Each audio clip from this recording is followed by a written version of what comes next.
মাদেরকে আল্লাহ ভালো রাখুক। আপনারা মাদের প্রপার যত্ন নেবেন, কারণ সন্তানদেরকে মারা যেভাবে দায়িত্ব নিয়ে লালন পালন করেন, আমার মনে হয় যে একটা সময় সন্তানদের দায়িত্ব মাদেরকে ঠিক সেভাবে দেখে রাখবে। মাকে নিয়ে কোনো স্মৃতি মনে পড়ে কিনা? মাকে নিয়ে স্মৃতি মনে পড়ার কিছু না, আমার মা তো আমার সাথেই থাকতেছে। ছোটবেলার কোনো স্মৃতি মনে আছে কিনা, মার খাওয়া বা ওভাবে আমি আমার মাকে পাইনি, কারণ আমার মা চাকরিজীবী ছিলেন, আমরা বোর্ডিং স্কুলে ছিলাম। তো বাট আমার মার সাথে মানে এভরিডে তো আমার মানে কী বলবো, সকালে ঘুম থেকে উঠে মার চেহারা দেখি, ঘুমাতে যাওয়ার আগে মাকে দেখি। এখন দেখা যায় যে ম্যাক্সিমাম অনেক বৃদ্ধাশ্রম গড়ে উঠেছে বিভিন্ন জায়গায়।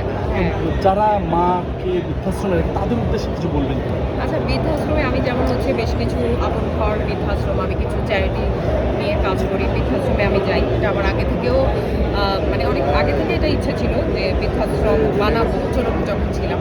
এখন কিছু উত্তরাতে গাজীপুরে কিছু বৃদ্ধাশ্রমে আমার যাওয়া হয়, বাট আমার কাছে মনে হয় এগুলো খুবই অমানবিক।